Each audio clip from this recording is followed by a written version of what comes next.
I am Dr. Joseph Fox, coordinator of the My Future North Carolina Land and Sky Educational Attainment and Workforce Collaborative.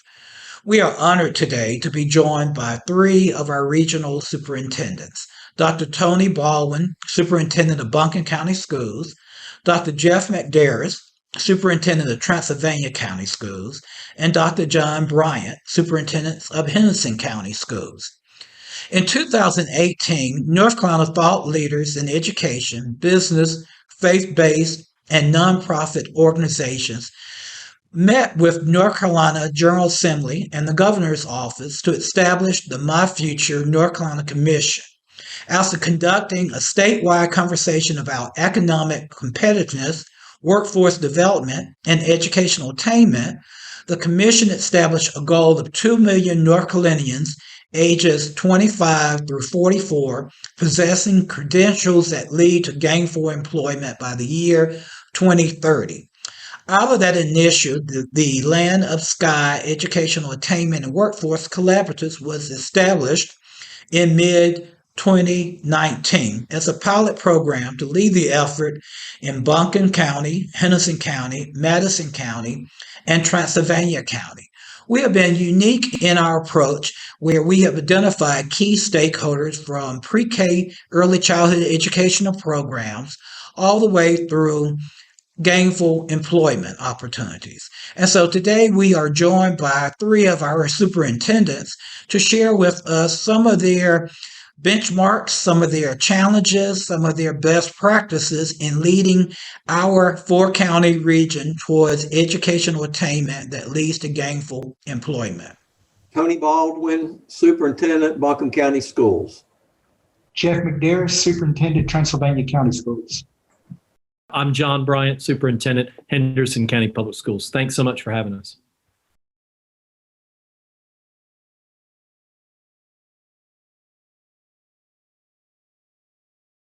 Most certainly, and we're proud to be part of that work, recognizing the importance of it. Perhaps the strongest strategy that we have had in place most recently is our internship and our apprenticeship programs, and working really closely with Blue Ridge Community College for how we facilitate those. We spend a lot of time looking really closely at the NC Jobs Report and letting that inform our understanding of where that is trending. But when we talk about what's working for us and what's really working for our students and supporting the direction that business and industry is going in our community, I simply can't speak highly enough of the internships and the apprenticeships. When we connect students to the actual work, to the employee tracks, and to the employers as they start to build those relationships, it is fundamentally game-changing for them and for the employees that we're trying to serve. The area that we've started focusing on a little bit more, in addition to what John just mentioned on internships and apprenticeships, is trying to work with some of our local businesses.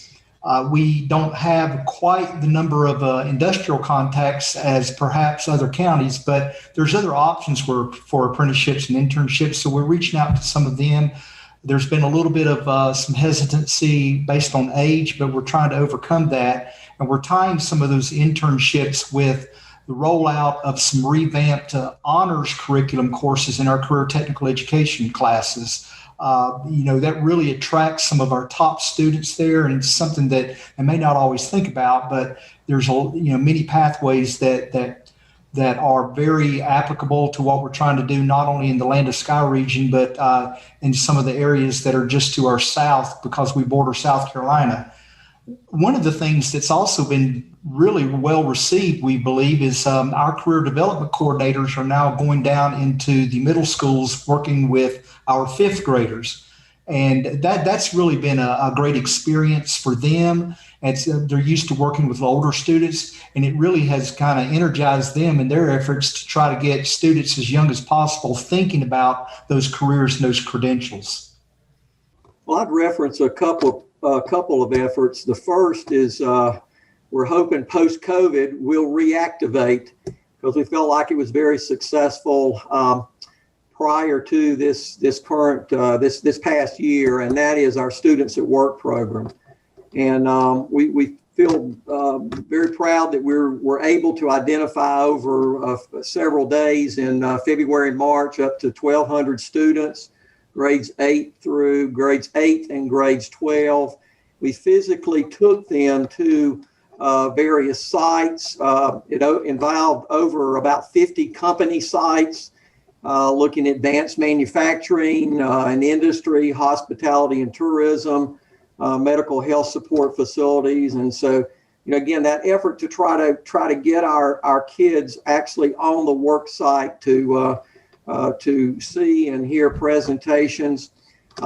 We actually had a tour that has been successful over the past few summers, again, minus this summer and last summer due to COVID, where we took our counselors, our middle school and high school counselors, out and visited several of those sites, again, helping them prepare them better to educate and facilitate that career awareness with the kids.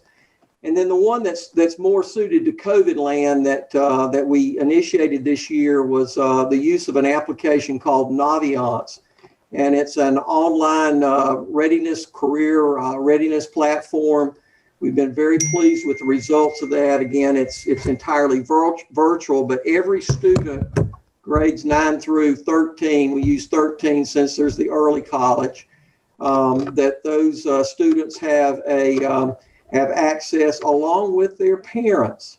We know we've got to do a much better job of connecting our students with our parents as we do hopefully a better job of educating them, and as Jeff pointed out, at a much earlier age regarding the realities of the workforce and the opportunities for some wonderful careers that may not have been in the past looked at as well as they should be currently and in the future.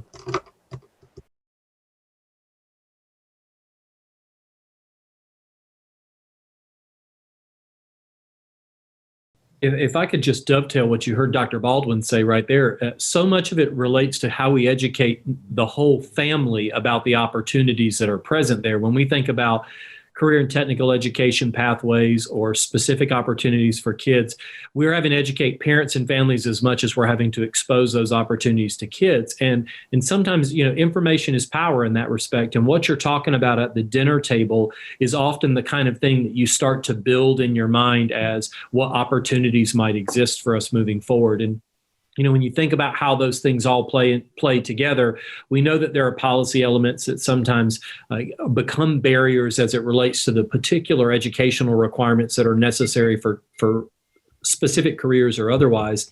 But more than anything else, it's making sure people know what's out there. When you say advanced manufacturing, that is a very different job than it was just a couple of years ago. And so making sure that our kids and their families understand what those things mean is so very important, so that they have a readiness to learn more about what they might mean when they're making decisions, post-secondary decisions. I will mention, those are great points. And I will also mention that dinner time conversation. One group of students, three things I'll throw out. One group of students that we're seeing a growth in the population, of course, is our students who are coming in, particularly from Latin America. And we right before the pandemic began, we tried a program here where every administrator in the system reached out. We had an evening at one of our elementary schools at Pisgah Forest Elementary, and we all did some greetings in Spanish. I do not speak Spanish very well, and it was really kind of touching because they greatly appreciated that, because we were butchering the language, but they realized that we were trying, and it really highlighted what they confront and trying to learn it. And the reason we want to reach out to that community is because we do have an employee worker shortage in Western North Carolina. And when you say credentialed employees, and we think about our students, we want all of our students to be successful.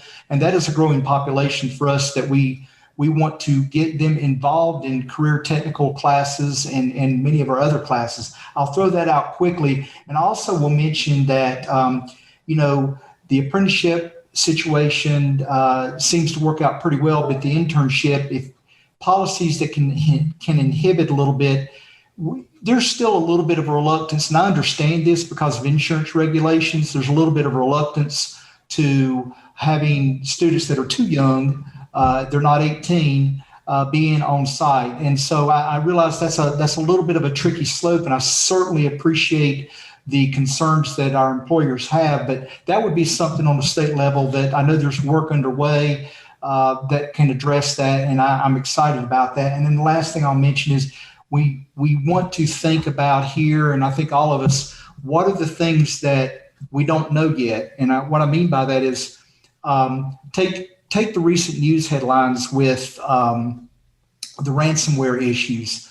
The reality is computer science is becoming incredibly important.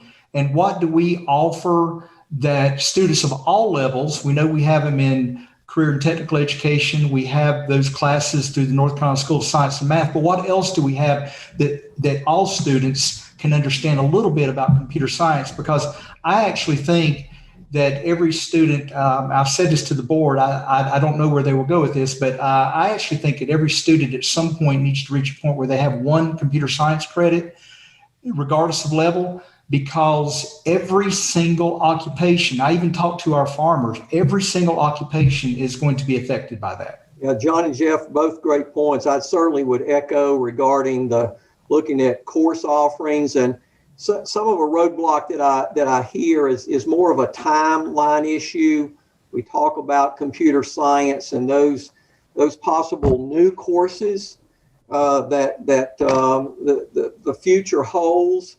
And to get a course approved, we're looking at going to a pilot stage for 2 years, and then it's an additional 2 years to field test. So 4 years have passed by the time that we're able to actually officially put that course in the catalog. So sort of a piggyback on with Jeff, I think he's right as we start to really see the true needs out there and where careers are going, to have more flexibility from a timing standpoint to get those courses in, I think is important.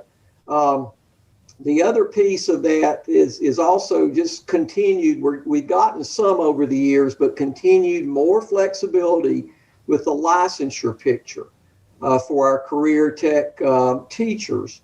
And we're seeing that, in fact, we had a little session today where we were looking at our various issues with licensure, and we're finding that it hampers to some degree our minority candidates, which I think is very important and falls back on what Jeff and John were saying about, it's important to have those role models there for our students so that they certainly look like a diverse teaching group, and that's a challenge for us. So that flexibility from the licensure standpoint, I think, is important. Just needs to continue to expand.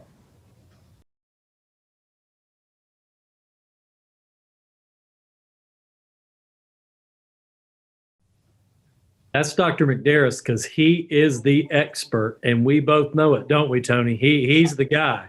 I would agree. He is the career and technical education expert of the group. Well, they're being very kind. I think we all realize the value and importance of it. Certainly, what they're referring to, that I'm a former CTE director, and I also am a former CTE teacher. And I will tell you that the pathways are very exciting. They are very diverse. They open up all opportunities. You're talking about the health and medical field. You're talking about engineering. You're talking about online graphic design. You're talking about, of course, agriculture is incredibly important to our state. Marketing, business, these are all the areas. I actually cannot think of a field that is not impacted or that the career pathways do not touch in one way or another, and they've changed over time, because I think we've got to continue to evolve and be cognizant of how society and work has changed. For example, at one time there would have been a traditional path where if someone was in one of the trade industries, they would have taken perhaps level one of carpentry or masonry and then gone on to an advanced studies. But now we want to think about how do these other types of things in the world overlap? What are some other courses that would also fit in either directly in the pathway or would complement that pathway? I'll give you an example. If you're doing, you're going to try to start your own business and you are taking a trades industry course, you may want to take some principles of business and some marketing courses that would also complement your ability to go out and not only be successful in the world of work, but to also, start your own business. Small business, really is the backbone of America and certainly Western North Carolina. So I admittedly could go on and on. I want to hear what my colleagues have to say. But yes, I think that there is, for all of our students at all levels, occupational course of study, all the way up to the students that believe that they are going to rule the world, if you will, there is a career pathway opportunity for them, and they're missing out if they're not taking those. And so we really highly encourage it. John, I'd like to jump on the parent because, I think Jeff hit it much earlier in talking about computer science, and because what's changed is everything. All of those career pathways are high tech. And I know I'm regular attendee at our Economic Development Coalition meetings over about the past 6-7 years. And, I'd always talk about the image that I think still many of our parents and stakeholders have of the advanced manufacturing and factory, like the Lucille Ball episode, where they're in the candy factory and everything's, hand as quick as you can move. Man, that's a whole different, and that's the value of getting our kids and our teachers out to actually visit to see this is really high tech, and the skills that are needed as a whole different set of skills than what we saw maybe 50, 40 years ago. But we've got to do a better job, and that's on us, about getting the realities out to our parents. And as I say, the poolside chatter in the summer, that, every child's not meant to move on to a 4 to 8 year post-secondary education at the college and university. Although it's very valuable, there are incredible opportunities now as our kids credential and license and go through the programs that we all are offering and will continue to offer, walking across our stage at high school graduations, and then companies are willing to continue on to pay for that education piece. We've got to do a better job of getting that across to parents, because I think that's one of the weakest areas from my standpoint that I take responsibility for here in Buncombe.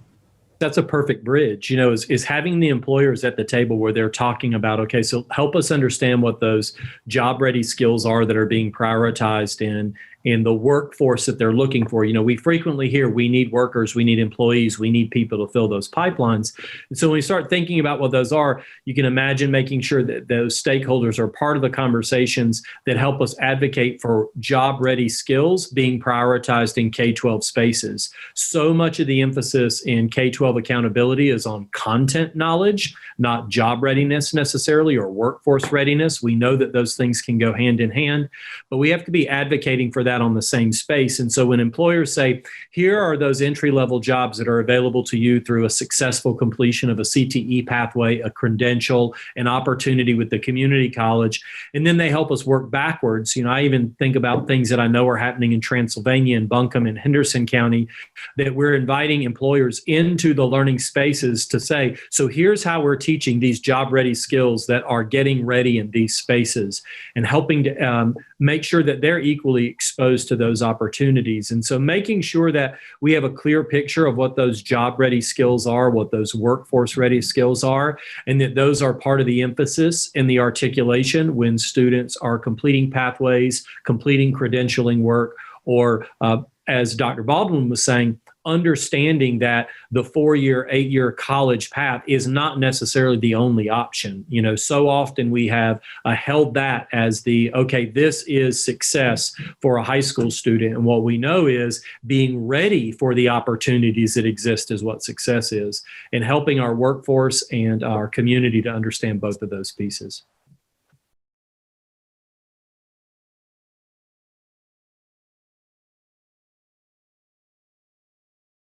Hey, I'll start out. I'll be the guy that broaches this. We can always use additional funding to help us cover costs for wonderful programs like Naviance, to help us with enhancing our career development coordinators and their ability to do things. But again, beyond the funding, I think it goes back to people. I think all three of us are so fortunate. We've got great connections with our community college partners. We're all, Jeff mentioned the chamber meeting. I know John's has a great connection with his business leaders and chamber and the EDCs. And to me, that's absolutely crucial. We've just got to continue to connect and connect. Well, I'll take a stab, and I know that John will clean us all up. He'll do so. I'll jump in before him. Some of the things that I think we need to consider are parts of perhaps some uncomfortable conversations. And what I mean by that is on resources. And Tony's absolutely right. We could use more resources. I don't think that we sometimes. It's unintentional, perhaps. We sit and think about all that we are doing in education, and yet we have them, for the most part, 6.5 hours a day. Now, certainly there's some co-curricular and extracurricular activities that are wonderful, but 6.5 hours. So those other 17.5 hours, what are they hearing? What are they seeing? And so, we want a student who is great at proficiency, who is showing great growth, who does wonderful on testing. And yet we also realize that we want to develop a future worker and a future citizen. And so I think at some point there might want to be some really heartfelt, tough conversations about what do we want that graduate to be when they walk across the stage. As our friend Tony Jackson has mentioned recently in a meeting, we have students who are passing school and are failing life. And so what is it that we want a graduate to be? We want them to be many, many things, and we need help because we only have them a certain time frame of the day. And this is not a whine or an excuse. We're thrilled to do it. This is what we're called to, but we have to think of the 24-hour day for a student. What do they have, the resources at home? How are they being taken care of? What are those conversations around that dinner table? And what is it that we're trying to do in our world to prepare a student who's academically sound in both traditional academics and applied academics like CTE, but also what is their social emotional health? I worked in college and did shifts in a local manufacturing facility that's no longer in existence in this county. And I will tell you, things such as adverse childhood experiences, those are very real, and they affect the worker productivity of people in their 30s and 40s. And so I just think that we need to have some tough conversations about what is it we really want in a graduate when they walk across that stage, and how do we equip them to understand where they are and how to enhance issues or to work on issues and identify those that they need some additional help with. Each of what's been stated right there is, I think, beautifully articulated when it comes down to we know how important the relationships are and building that relationship. And that relationship extends beyond the school day, as you heard Dr. McDaris say. It's so important. And from a funding standpoint, whether we're funding opportunity scholarships or a JAG program, or we're funding CTE licensure reimbursement for people that are pursuing that, is we've got to marry all those things together. We talk all the time, like, success is find out what works, do it in more places, more people, more frequently, right? Like, that is the drive. And so when we know relationships build that opportunity, we just want to replicate the stuff that works in our community and be nimble enough to do it, because that keeps changing. We know our workforce need keeps shifting based on what's happening in our country and in our communities. And so I think when we think about what those investments are, that's people's time and their money, and certainly their attention to what's needed by those kids at the time. And so really appreciate the words of Dr. Baldwin and Dr. McDaris on that.